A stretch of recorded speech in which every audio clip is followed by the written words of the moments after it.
If the two pictures looks kind of similar, it's because it's a bit of a trick. I wanted to show a point. I'll explain all of that in the result part of the video, but first let's start with the why.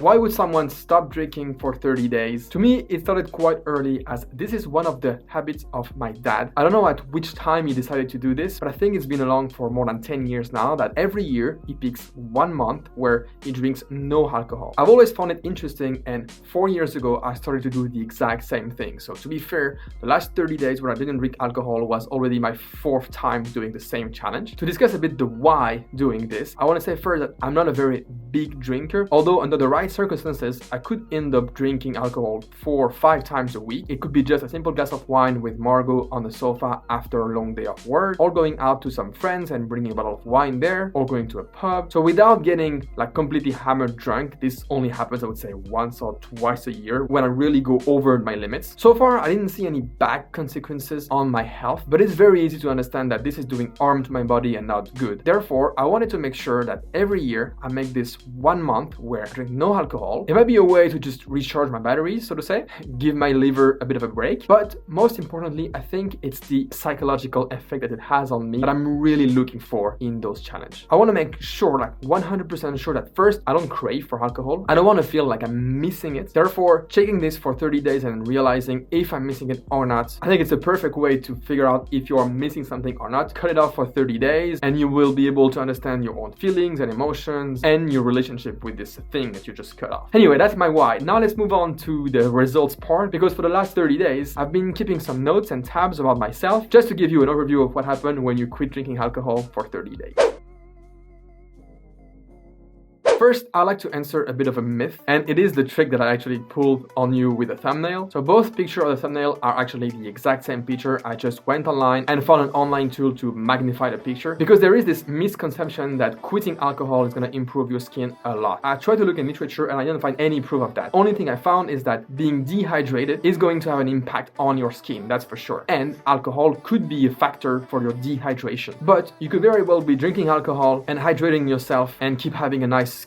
Maybe not as nice as an Instagram filter, but a very healthy skin. Regarding the quality of sleep, there is 2 aspects, I would say. First, there is the obvious aspect of not having a hangover. Like when you go to bed completely hammered, you know for sure this is not going to be a really restful night. Your brain is dehydrated, and it's pretty obvious to understand that your body isn't going to recover like a normal night of sleep. So that's on the one side. What about the small amount of alcohol split through the weeks? Does this have an impact on your sleep? I would say that on my case, I don't think so. I'm only taking the example here of drinking 1 glass of wine, let's say at 8 p.m. before you go to bed at 10. I would say that I don't think I've slept a lot better in the last 30 days where I was not drinking alcohol at all compared to the times where I was drinking just 1 glass of wine in the evening. Maybe I'm wrong. It could be possible that I don't manage to observe very scientifically the way I'm sleeping. But overall, I would say that I don't think it has such a big impact if you're drinking a small amount. Or at least I didn't feel it on me. Now let's talk about weight loss. And in the last 30 days, I did happen to lose a lot of weight. I started on day 1, I was at 85.1 kilograms, and on this morning, the day after the challenge, my weight is 80.4 kilograms, which means that I've lost 4.7 kilograms, which is around 10.3 pounds. But before you start throwing out every alcohol bottle in your house to lose weight, I want to say that I don't think this is entirely due to alcohol. You see, at the same time I'm going through a lot of different challenges. I'm doing a plank challenge, for instance, where every morning I do the plank for as long as I can. I'm also running a lot. I'm doing a lot of different virtual challenges, runs, so I've increased my mileage. Plus, I'm also trying to eat healthy at the moment, removing all the bad habits that I had before with junk food, fast food, takeout. So there is a good chance that quitting alcohol is only a small factor into this weight loss that happened in the last 30 days. But nevertheless, alcohol is very heavy in calories. Also, in general, we used to drink alcohol in the evening, and it's pretty rare to go for a run or for a gym session after drinking alcohol. So it's very likely that you're going to bring those calories with you to bed. And if you are balancing those calories out through the week, there is no problem with that, of course. But if you don't, then maybe the extra calories brought to your diet by alcohol are the ones that are making you gain weight, or at least prevent you from losing. Last but not least, on the productivity side, I would say that this is probably the main impact for me, is that after a day where I drank 1 or 2 glasses, I do feel a little bit different the next day. And I think this results in a little bit less productivity, maybe less performance on the run. So I would say that for me, this is probably the main point for not drinking alcohol. Just to make sure that you are in optimal condition to be productive the next day. Also, maybe an added bonus for you to do those 30 days sober is this sense of achievement that you're gonna feel once you've completed it. You're gonna prove to yourself that you can do it and you're not dependent on alcohol. You're gonna feel free in your relationship with alcohol. Plus, you're gonna prove to all your friends and all the people who are